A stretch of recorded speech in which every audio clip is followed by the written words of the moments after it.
Hello, Okay, Nick we've just Van. been talking about our hair for like the last 10 hours, and you've just won the hair competition. This hair, baby. Thank It's you. so Actually, I need a good. haircut. I want it. I want that style. It's lockdown hair, I'm isn't it? super It's I'm doing super Really stressed. good. well. As you can tell, I have a bunch of grays in, so They suit you. thank you. That just adds. Yeah. Appreciate that. You're Yeah. actually the first person to compliment my hair in a while, so I'm very flattered. Okay. Good. I'm glad. You deserve Um, it. I by the way, congratulations. I really love the film. Your performances were absolutely amazing. This is a 19th century romance, but I think many of the hurdles that your characters face are still dealt with. Um, Definitely. how do you think this story relates to and comments upon sort of modern issues regarding femininity and queerness?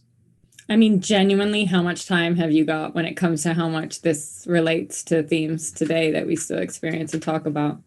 Everything about relationships, I just felt like this to me, what it felt like was a really fresh take on the past, right? Of course, people have always struggled with the things we struggle with today in terms of being able to communicate with those we love and daring to communicate with those we love in times where it can feel dangerous to do that. Um, yeah, so much about intimacy and vulnerability that really is applicable today.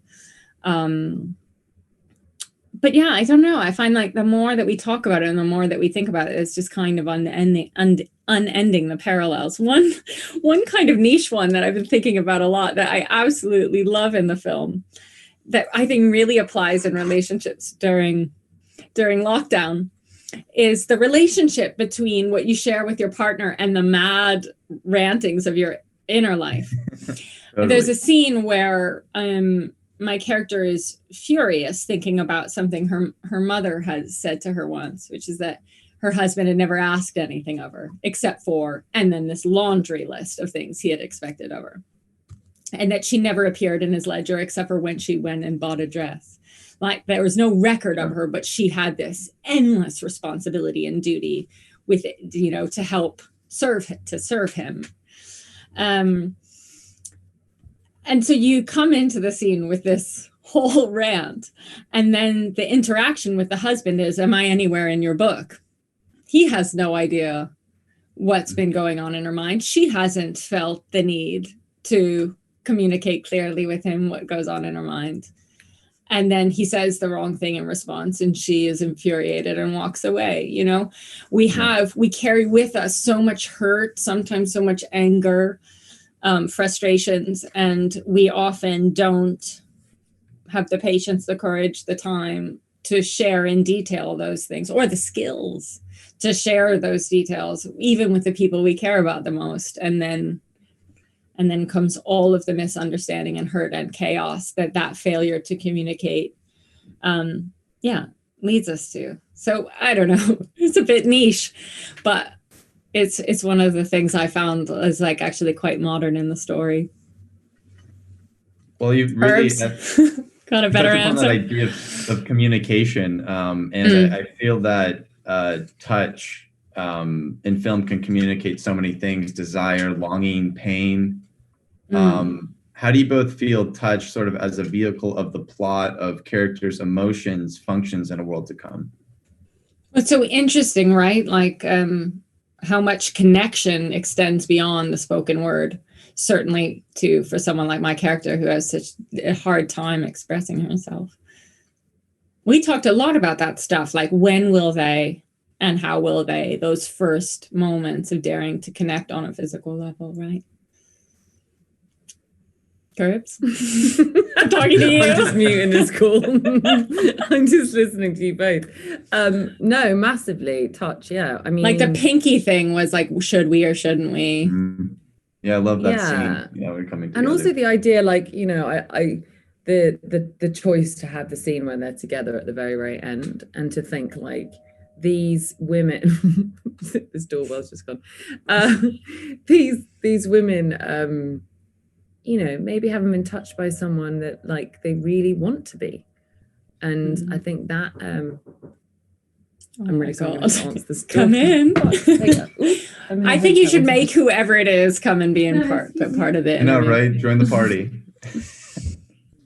Yeah, but it's hugely important, and I think it's something, actually, I'm glad you asked, because I don't think we talk about how much performance extends beyond the spoken word, you know, that it is, you know, sometimes it's hard to talk about it, frankly, in interviews, because so much of what we do, you know, you sort of, it's like you fill up your toolbox with your imagination, your own personal experience, all your thoughts on the script, the research you might do, and only so it's available to you.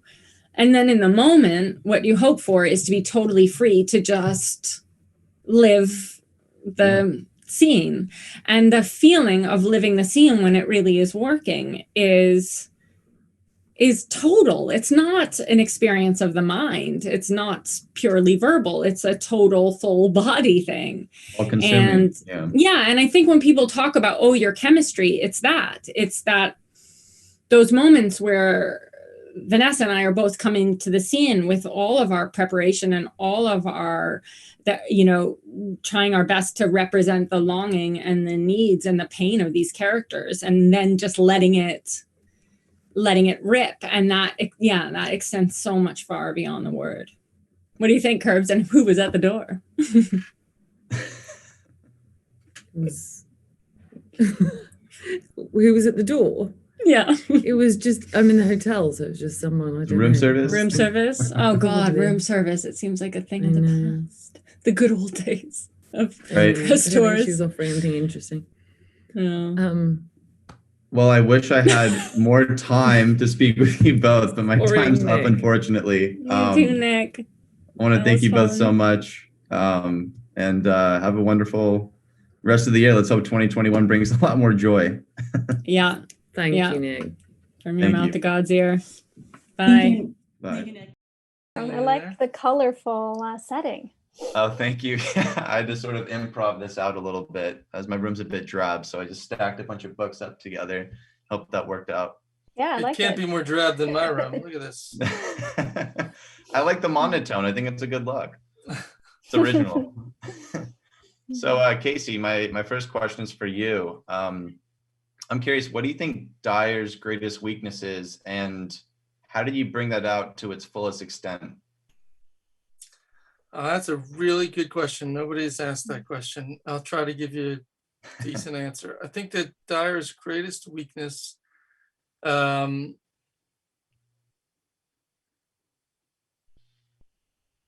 may be his inability to see Abigail's the things that Abigail needs to feel like a whole person.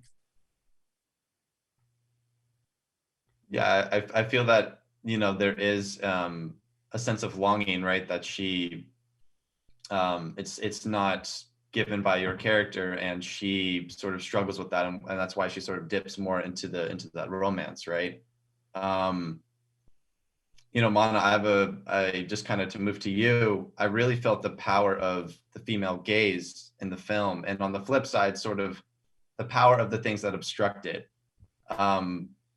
I'm curious, you know, what scenes do you think really captures the essence of Tally and Abigail's ill-fated romance? I think that, well, first of all, it's hard. I mean, I wonder about, I'm always like perplexed when I hear like, oh, you know, like the female gaze and the you know, we mostly just know, I guess, the male gaze, right? We mostly just like know what that is. And I thought that when I approached this film, I thought, okay, I won't look at too many other, I didn't really want to use other films as references for my DP, who's a fantastic guy. And I wanted to look more maybe at paintings and photographs, and to look at, you know, for example, for the love scene, or for the scene when they first meet. I thought, how do I approach that in a way that I haven't seen 100 times before, and that somehow I thought a lot about how if you're cutting the frame right above the nipple, for example, then all you think about is the nipple under the frame. For example, how can I shoot these women falling in love, and how can I shoot them being intimate together in a way that where I'm really not observing it, where I'm not where I can try and put myself inside of it as much as possible, I guess. So that was something I thought about a lot with framing, that the framing can sort of be accidental almost when in terms of shooting the body. I don't know if that answers your questions at all, but yeah. I think it does. I think it totally does. Yeah. I think people often ask, directors, actors, like, what was the greatest challenge on set? But I'm curious, was there a moment where actually everything had clicked and the production had really come together in a particular moment? Yeah, there's a couple of moments like that. And it's the most satisfying, moments on set, when you suddenly, everything just falls in place. I think it's the scene when Abigail and Tally first kiss. I think I'm using mostly the first and second take of that scene, and the blocking was just organic. The camera moved when I wanted it to move.